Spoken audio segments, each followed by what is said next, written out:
Bienvenidos. Hoy vamos a hacer un análisis a fondo de un texto que, la verdad, ha generado bastante debate.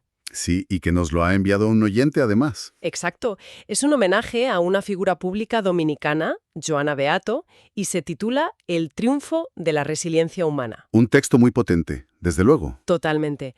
Y la misión que nos planteamos hoy es, bueno, es compleja. Por un lado tenemos la victoria de Joana en un reality show. Un formato que asociamos al entretenimiento puro y duro. Eso es, producido además por la maquinaria de Santiago Matías, de Alofoque Media Group. Pero este texto la eleva a otra categoría. Ya no es solo entretenimiento. No, para nada. La convierte en un fenómeno social, casi en un símbolo nacional para la República Dominicana. Así que la pregunta es, ¿cómo se construye ese puente? ¿Qué claves nos da este escrito para entender por qué una historia así ha calado tan hondo? Esa es la clave de todo, yo creo. Porque lo que hace este material es tejer una narrativa muy específica que va de lo más íntimo, de lo personal, a lo colectivo. Claro. Lo interesante va a ser ver no solo lo que cuenta, sino cómo lo cuenta.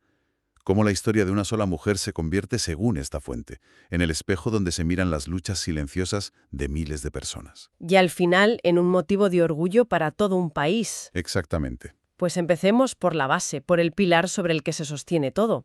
El texto arranca con una frase que es, bueno, es toda una declaración de intenciones. Sí. Dice que aquí no se celebra ganar un concurso, sino algo mucho más grande. Ganarle a la vida. Y para que esa frase no suena a un eslogan vacío, va directo al grano, a lo que llama las pérdidas inimaginables de Johanna. Sí, y la forma de presentarlas es brutalmente directa. No hay adornos, es casi una enumeración notarial del dolor. Totalmente. El texto dice, perdió a su esposo, perdió a su hijo de solo 4 años y perdió un brazo en un accidente. Es una secuencia que te deja sin aire. Y lo remata con una frase que es la que se te queda grabada. Cada una de estas pérdidas, por sí sola, podría pagar una vida. Ella las cargó todas. Es demoledor. Vaya.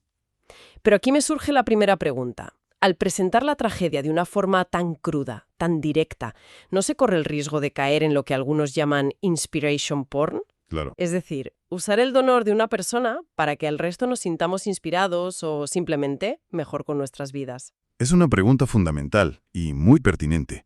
Y creo que el propio texto intenta, de forma consciente o no, esquivar esa bala. ¿Cómo? La clave está en el propósito de esa enumeración. No busca solo generar lástima. Su función es establecer la magnitud del desafío, construir un argumento sólido. Lo que nos dice el autor es, ojo, lo que vais a ver a continuación no es fruto de la suerte, ni es parte de un guión televisivo. Ah, vale. Lo llama explícitamente resiliencia verdadera. Está intentando, digamos, sacar la historia del fango del espectáculo para colocarla en el terreno de lo humano, de lo épico, casi. Entiendo.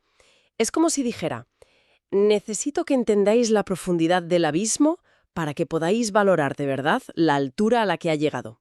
Exacto. Está estableciendo las credenciales de su heroína. Y no son credenciales académicas ni profesionales, son cicatrices. Claro, y al hacerlo conecta con una idea muy de ahora.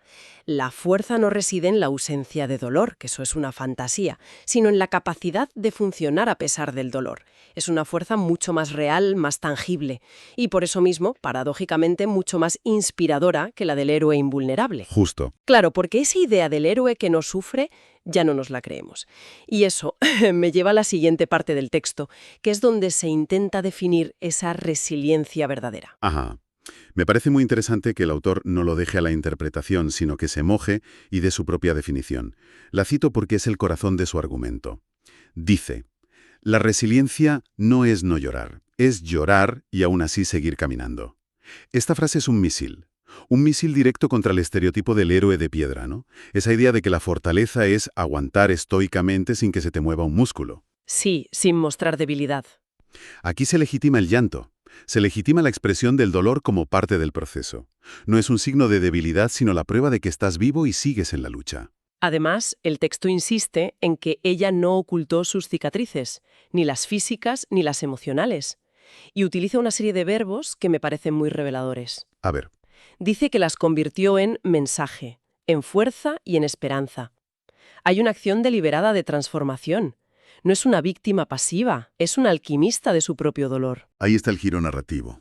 Lo que la fuente nos está diciendo es que el superpoder de Johanna, por así decirlo, es su vulnerabilidad visible. Qué bueno eso. Y esto la conecta de forma masiva con el público. Ya no es una figura lejana en un pedestal. Es una persona real, con heridas que no esconde, y eso es lo que, según este texto, la vuelve magnética. Porque, a ver, ¿quién no tiene heridas? Claro, de repente ya no es ella la heroína, sino que hay un trojo de ella en muchísima gente. Justo. El texto lo dice claramente. Se convierte en esperanza para miles de dominicanos y dominicanas que hoy luchan en silencio. Ese punto es crucial. Totalmente. Su lucha se hace pública en un reality, pero su verdadero poder es que resuena con innumerables luchas privadas, silenciosas. Por eso el autor la coloca en un lugar tan elevado, diciendo que su lección es algo que ningún discurso político ni libro de autoayuda puede explicar. La está sacando del ámbito del entretenimiento para convertirla en una cátedra andante. Eso es. Vale. Aceptamos que su historia personal es potentísima, pero el texto da un salto mortal y la convierte en un símbolo para todo un país. Aquí es donde la narrativa se vuelve más ambiciosa. Sí, aquí sube la apuesta. Y de nuevo, el autor usa listas, que es un recurso muy directo para que el mensaje cale. Sí, es una forma de crear casi eslóganes, ideas que se puedan repetir y compartir fácilmente. Totalmente. Enumera 3 mensajes clave que supuestamente representan su victoria. El primero. La discapacidad no es incapacidad. Vale, y cada uno de esos pilares es una respuesta directa a un estigma social muy arraigado, ¿eh? Está usando su figura para desafiar prejuicios sobre la discapacidad, sobre el duelo, sobre cómo se supone que debemos reaccionar ante la tragedia. No es solo una historia bonita, es... Es una herramienta de combate ideológico, si quieres. Pero aquí es donde me vuelve a surgir una duda, un punto de tensión. Toda esta construcción de un símbolo de dignidad, de resiliencia, de autenticidad, nace, como decíamos al principio, en la plataforma de Alofoque Media. De Santiago Matías. Un ecosistema mediático que a menudo es criticado precisamente por lo contrario, por fomentar la superficialidad, el conflicto, el espectáculo por el espectáculo. Ajá. ¿No hay una contradicción gigante ahí? ¿Cómo un símbolo de lo profundo puede nacer en el supuesto templo de lo superficial? Esa es, para mí, la paradoja más fascinante de todo este fenómeno. Y es algo que el texto de homenaje, obviamente, no aborda, pero que es imposible ignorar. Claro, si queremos hacer un análisis completo. Hay varias formas de verlo. Una es pensar que el público es mucho más inteligente de lo que se cree y es capaz de encontrar y celebrar la autenticidad incluso en los lugares más insospechados. Como una flor de loto que crece en el fango. Vaya, pues sí, algo así. Es decir, que el mensaje fue tan potente que trascendió el medio. La gente conectó con la historia de Johanna a pesar del formato, no gracias a él. Entiendo. Pero hay otra lectura, quizá un poco más cínica. Y es que el propio ecosistema de Alofoque, con su enorme alcance, fue la única plataforma capaz de darle a esta historia la visibilidad masiva que necesitaba. O sea, que sin esa maquinaria... Quizás en un documental de autor o en un libro, la historia de Johanna habría sido igual de conmovedora, pero no habría alcanzado esa categoría de símbolo nacional. Se necesitaba la maquinaria del mainstream, con todas sus contradicciones, para crear un mito popular. Es una tensión muy interesante. El medio que el texto critica por glorificar lo superficial es el mismo que le da el altavoz para que su mensaje de profundidad se escuche. Precisamente. Y esto nos lleva a por qué caló tan hondo.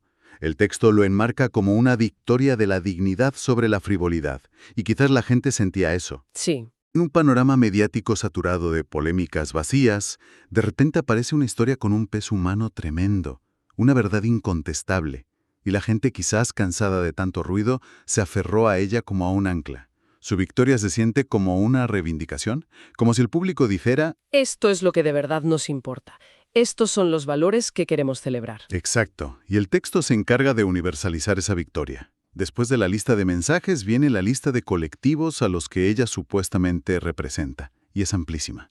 Madres que han perdido hijos, personas con discapacidad, viudas, supervivientes, y culmina con una frase que es la que cierra el círculo y la convierte definitivamente en un símbolo nacional. ¿Cuál? Dice que representa a todo dominicano que ha pensado: no puedo más.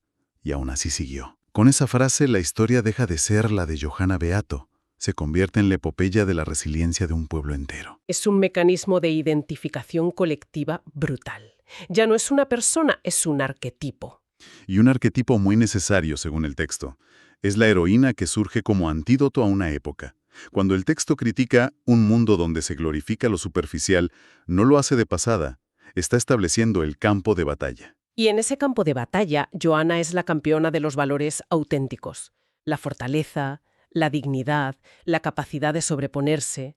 Su triunfo se convierte en la victoria de esos valores sobre la cultura de lo banal. Por eso se convierte en orgullo dominicano, porque representa la mejor versión de lo que la comunidad aspira a ser. Vale, y todo este edificio narrativo culmina en la parte final del texto, que es donde toda esa admiración se condensa en un agradecimiento colectivo. El broche de oro emocional. Sí, el tono cambia. El autor deja de analizar y pasa a hablar en nombre de un nosotros, como si fuera la voz del pueblo, la conclusión lógica de todo el argumento que he ido construyendo. Y los agradecimientos son muy específicos, muy reveladores. Cito algunos. Gracias por no rendirte, que es un gracias casi egoísta, ¿no? Gracias porque tu fuerza nos sirve a nosotros. Claro. Gracias por mostrarle al país que la dignidad también gana. Esto es clave, la idea de que se puede ganar sin pisotear a nadie, sin hacer trampas. Mm. Y finalmente, la que me parece más potente de todas. Gracias por recordarnos que incluso rotos seguimos siendo valiosos. Esa última frase es la síntesis perfecta de todo. Es el mensaje final. Conecta su experiencia personal, sus roturas físicas y emocionales, con un sentimiento universal de fragilidad. Totalmente. Lo que le está diciendo el pueblo a través del autor es: tu historia nos da permiso para estar rotos. Nos enseña que la valía no reside en la perfección, sino en la capacidad de seguir adelante con nuestras grietas.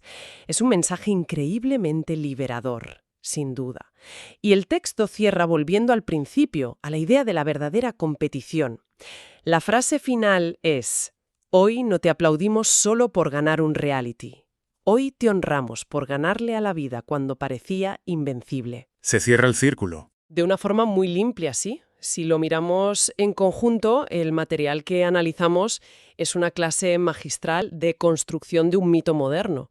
Coge a una persona, la despoja de los matices del formato televisivo y la convierte en la encarnación de una virtud, la resiliencia. Sí, y su valor simbólico, tal y como lo construye este texto, reside en dos actos fundamentales.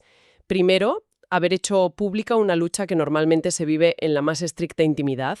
Y segundo, haber transitado por esa lucha con una dignidad que, según el autor, ha servido de inspiración y de bálsamo para todo un país. En resumen, lo que hemos visto es el proceso de cómo la victoria en un programa de telerrealidad puede ser despojada de su contexto original y reconstruida pieza por pieza hasta transformarse en un poderoso símbolo de superación, resiliencia y, en última instancia, de orgullo nacional. Exacto. Y todo este análisis nos deja con una reflexión final, una pregunta que va más allá de la historia de Johanna Bierto. El texto la presenta como una heroína necesaria para un mundo superficial. Cierto, como un antídoto. Pues esto nos lleva a preguntarnos algo más profundo, sobre nosotros como sociedad. ¿Qué nos dice la clase de héroes que elegimos celebrar en cada momento? Es una buena pregunta. Cuando la historia de una superviviente, de alguien que ha conocido el dolor más profundo y ha salido adelante, no con rabia sino con dignidad, resuena más fuerte que el triunfo de un deportista, un millonario o un político, ¿qué revela eso sobre las aspiraciones colectivas de un pueblo? Y quizá más importante aún, ¿qué revela sobre sus heridas?